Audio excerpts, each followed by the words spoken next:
Listo. Bueno, ahí arranco, ¿eh? Chau.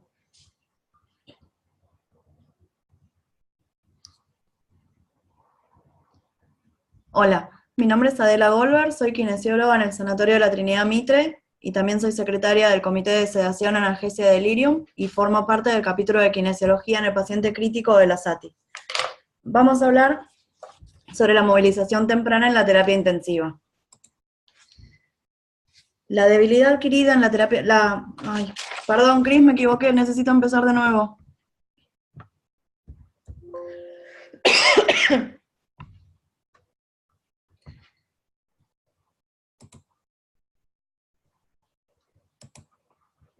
Ahora sí, empiezo. Hola, mi nombre es Adela Goldberg, soy kinesióloga en el Sanatorio de la Trinidad Mitre y formo parte del Comité de Sedación, Analgesia y Delirium y del capítulo de Kinesiología en el paciente crítico de la SATI. Vamos a hablar sobre la movilización temprana en la terapia intensiva. La movilización temprana es la progresión de distintas actividades motoras que pueden ir desde la movilización pasiva en el lecho para mantener el rango de movimiento de las distintas articulaciones hasta la deambulación de los pacientes, ya sea por la habitación o por el pasillo de la unidad, mientras ellos se encuentran cursando la patología crítica y es justamente para prevenir la debilidad asociada a la terapia intensiva. La debilidad adquirida en la terapia intensiva se define como la presencia de debilidad muscular clínicamente detectable en aquellos pacientes de cuidados intensivos que no tiene otra etiología posible más allá que la enfermedad crítica. Es una disfunción muscular esquelética que se caracteriza por tener alteración en la contractilidad, disminución de la síntesis de las proteínas musculares y aumento de la degradación de estas proteínas. Es una afección que se da en forma bilateral y simétrica y que afecta mayoritariamente a los músculos proximales, o sea, a los músculos de la cintura escapular y pélvica. Puede afectar a los músculos respiratorios y esto es gran parte de lo que hace que tenga tanto impacto, sobre todo en relación a la ventilación mecánica, y conserva prácticamente en forma íntegra la musculatura facial y ocular. La debilidad adquirida en la terapia intensiva es una entidad multifactorial que se puede presentar por alteraciones microvasculares, por desbalance energético a nivel muscular, por lesiones mediadas por citoquinas o por denervación. A su vez se conoce que los factores de riesgo para la debilidad adquirida es la sepsis, la falla multiorgánica y el uso de vasoactivos, el uso de glucocorticoides y bloqueantes neuromusculares, algunos factores metabólicos como ser la presencia de hipo o hiperglucemia, la pérdida de masa muscular por el estado hipercatabólico en el que se encuentran estos pacientes y la inmovilización. El impacto que tiene la debilidad adquirida en la terapia intensiva es que genera debilidad y predisposición a la fatiga, prolonga el tiempo de weaning y los días de ventilación mecánica total, esto es principalmente por afección de la musculatura respiratoria, genera delirium en los pacientes críticos, aumenta la estadía tanto en la unidad de terapia intensiva como a nivel hospitalario, aumenta la mortalidad de los pacientes y genera discapacidad que es evidente hasta semanas o meses posteriores al alta de la terapia intensiva. Esto muchas veces genera que los pacientes no puedan irse de alta tras un curso corto en la internación general a su casa, sino que tengan que necesitar centros de rehabilitación posterior a la internación en el centro de agudos, y esto también retrasa la reinserción laboral y social de los pacientes. El diagnóstico de la debilidad adquirida en la terapia intensiva puede ser clínico, con herramientas como el MRC Score, o puede ser electromiográfico o por biopsia muscular. Dada la complejidad de la electromiografía y de la biopsia muscular, el diagnóstico clínico es bastante certero y es muy fácil de realizar al lado de la cama del paciente. El MRC Score lo que evalúa son distintos grupos musculares, evalúa los movimientos, ya sea de flexión dorsal de tobillo, extensión de rodilla, flexión de cadera, extensión de muñeca, flexión de codo y abducción de hombro en forma bilateral. Y lo que se hace es utilizar una escala similar a la de Kendall para graduar la fuerza muscular, en donde se evalúa si el paciente vence una resistencia máxima, mínima, si vence gravedad, si puede realizar el movimiento activo una vez que quitamos el efecto de la gravedad sobre la articulación, si tiene una contracción visible o palpable, o si ni siquiera puede palparse la contracción. El puntaje máximo que podemos obtener en esta escala es de 60 puntos, y el punto de corte es de 48, o sea que cualquier paciente que presente un MRC menor o igual a 48, se puede decir que tiene debilidad adquirida a la terapia intensiva. Lo que es importante es que, como estamos poniendo grados de resistencia máxima o mínima, esto es subjetivo para cada evaluador. Entonces, para que sea confiable la evaluación del MRC, es importante que el mismo evaluador sea el que haga todos los grupos musculares. Y otra cosa importante es que la evaluación requiere que el paciente esté despierto, colaborador, y que tenga la capacidad, por lo menos desde lo que es el sensorio, de poder movilizar las extremidades. Entonces, para poder hacer este score necesitamos que los pacientes se encuentren con un RAS entre -1 y +1. Ahora, ¿cómo progresamos con lo que tiene que ver con la movilización en aquellos pacientes que están inconscientes? ¿Sí? Todos los pacientes que están en la terapia intensiva deberían tener un programa de movilización que arranca desde que el paciente esté inconsciente. En estos pacientes lo que se puede hacer es movilización pasiva de los miembros para mantener el rango de movimiento de las distintas articulaciones. Sí, esto tendría que hacerse 3 veces por día, entre 5 y 10 movimientos por cada articulación. Esto no es algo que demande mucho tiempo, ¿sí? Más o menos en 10-15 minutos se puede realizar esta sesión de movilización pasiva. Además de esto, se tienen que realizar cada 2 horas cambios de decúbito frecuentes en los pacientes, con lo cual también se previene la aparición de úlceras por decúbito. Y otra herramienta con la que contamos para poder prevenir la debilidad adquirida es la electroestimulación. La electroestimulación consiste en aplicar impulsos eléctricos de bajo voltaje a través de electrodos que se colocan sobre la superficie de la piel y que generan una contracción muscular visible. Esto se realiza en sesiones de aproximadamente 20 a 30 minutos, puede realizarse 2 veces por día, y como se comprobó como demostraron en el trabajo del CEMIC, que realizaban electroestimulación en pacientes con shock séptico, la aplicación de electroestimulación en estos pacientes mantiene la masa muscular, y en los pacientes que tenían un peor APH2 de ingreso, por ejemplo, los pacientes más graves, esto generó que tuvieran mejores valores de MRC cuando se despertaban y podían ser evaluados. Los mismos pacientes en este trabajo funcionaron como su propio control, dado que se aplicaba electroestimulación sobre un lado a nivel del bíceps braquial o del cuádriceps, y se comparaba con el mismo grupo muscular del otro lado. Es una herramienta que no tiene un costo elevado y nos permite mantener, mientras los pacientes se encuentran inconscientes, mantener prevenir en realidad la atrofia muscular. Cuando los pacientes están conscientes, despiertos, colaboradores, calmos, que es lo que venimos repitiendo, que es el objetivo de todos los pacientes en la terapia intensiva, se puede establecer un programa de movilización progresiva. El primer paso son los ejercicios en la cama. Se pueden realizar movilizaciones pasivas en el caso de que el paciente no pueda hacer nada, y si no, se realiza una progresión de ejercicios activo-asistidos a ejercicios activos, y se va tratando de trabajar y evaluar el control cefálico y el control de tronco.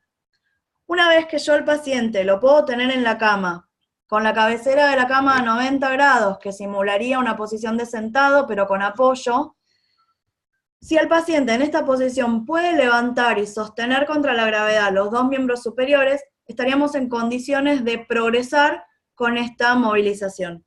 El siguiente paso es la sedestación al borde de la cama. Sí o sí, para que el paciente pueda sedestar, necesitamos que tenga control cefálico y control de tronco. No sirve, ni para nosotros, ni para los pacientes, ni para sus familiares, tener que tener al paciente rodeado de almohadones para que se pueda mantener, o, como se ha visto en algunos casos, con la cabeza o el tronco atados a la cama o al pie de suero o a la pared. Eso no sirve. El paciente, para poder sentarse al borde de la cama, necesita tener control cefálico y control de tronco. Si no lo tiene, y yo al paciente lo tengo con almohadones que lo apoyen por todos lados o sujetado, el paciente no va a estar trabajando los grupos musculares que necesita trabajar y no lo vamos a estar ayudando a que adquiera el control cefálico y de tronco. Una vez que está el paciente sentado, se trabaja lo que es el equilibrio corto, tratando de hacer que tenga distintos apoyos y que vaya sosteniendo el peso de su cuerpo en distintas posiciones durante la sedestación. Y también se van trabajando ejercicios activos, como principalmente de miembros inferiores, como puede ser la extensión de rodilla, que puede ser en un principio activo-asistida, sin resistencia, y después se pueden ir agregando de distintas cargas. Cuando el paciente sentado al borde de la cama puede extender las rodillas contra la gravedad y sostenerlas, estamos en condición de seguir progresando. Esta progresión es hacia la bipedestación. Al principio va a ser bipedestación asistida con personal, ya sea kinesiólogos, enfermeros, médicos, preferentemente la presencia de un kinesiólogo que vamos a estar entrenados para poder evaluar qué es lo que hay que trabajar con el paciente y si esa bipedestación es bien tolerada o no. Una vez que el paciente logra la bipedestación, se empiezan a hacer ejercicios de fuerza de miembros inferiores, que pueden ser con un apoyo frente al paciente, con un andador o en el cabezal de la cama. Se realizan ejercicios activos. La mejor forma de obtener una ganancia en la fuerza muscular es a través de la actividad muscular, así que sí o sí necesitamos que estos ejercicios sean activos. Y una vez que el paciente en bipedestación tolera estos ejercicios activos, tolera un tiempo prudencial de bipedestación y puede realizar marcha en el lugar y ejercicio de transferencia de peso sobre las distintas piernas, estamos en condiciones de progresar hacia la deambulación y hacia la sedestación fuera de la cama. La deambulación en un principio va a ser asistida y dentro de la habitación del paciente, luego puede progresar hacia la deambulación en el pasillo, y es preferible siempre tener una silla cerca por si el paciente se cansa para que pueda realizarse sedestación fuera de la cama. Una vez que llegamos a esta etapa, es importante que el paciente trate de pasar la mayor cantidad de tiempo fuera de la cama, sentado en la silla o deambulando. Con respecto a las contraindicaciones de lo que es la movilización temprana, si bien parecen un montón, en realidad son pocas. Los pacientes que están inestables hemodinámicamente, con vasopresores en ascenso, o que tienen un esquema de múltiples drogas vasopresoras o vasoactivas, claramente no están en condiciones de poder agregar demanda metabólica. Aquellos pacientes con hipoxemia severa, con requerimiento de una FiO2 elevada, mayor al 60%, quienes presenten hipertensión endocraniana, hemorragias activas, balón de contrapulsación intraaórtico de inserción femoral. Esto, todo lo que tiene que ver con los catéteres de inserción femoral, en el caso de las contraindicaciones son solamente el balón de contrapulsación o aquellos pacientes en ECMO con inserción femoral, y en realidad la contraindicación sería más que nada para lo que es la sedestación o la marcha, que hay que hacerla con mucho cuidado. En realidad se puede hacer, no es una contraindicación absoluta, se puede hacer, y todo lo que tiene que ver con los ejercicios activos o activos asistidos puede realizarse. Las contraindicaciones no son contraindicaciones para todo lo que tiene que ver con la movilización, sino principalmente con lo que es sedestación al borde de la cama, bipedestación y marcha. Aquellos pacientes que están dependientes de un marcapaso transitorio, hasta que se coloca el marcapaso definitivo, tienen restringida la movilidad, pero de nuevo, todo lo que tiene que ver con movilización, ejercicios activos asistidos o ejercicios activos en el lecho, pueden realizarlo. Pacientes con cavidad abdominal o torácica abierta y contenida, es una clara contraindicación, y aquellos pacientes con fracturas inestables o que la inmovilización es parte del tratamiento, claramente no vamos a estar realizando movilización.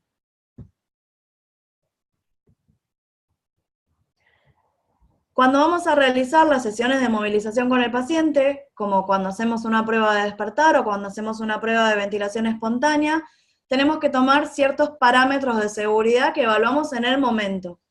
Estos parámetros, obviamente, como son muy dinámicos, son parámetros que tenemos que evaluar que se mantengan dentro del rango de seguridad durante toda la sesión y que tengan, si están fuera de este rango, que fuera del rango sea sostenido, no que haga un solo registro.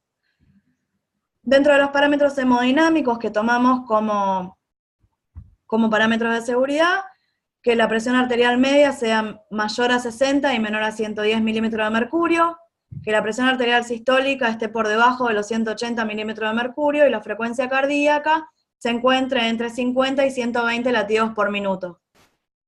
Con respecto a los parámetros respiratorios, tomamos una frecuencia respiratoria entre 8 y 35 respiraciones por minuto, con una saturación mayor al 90%, y que el paciente no tenga una disincronía severa con el respirador.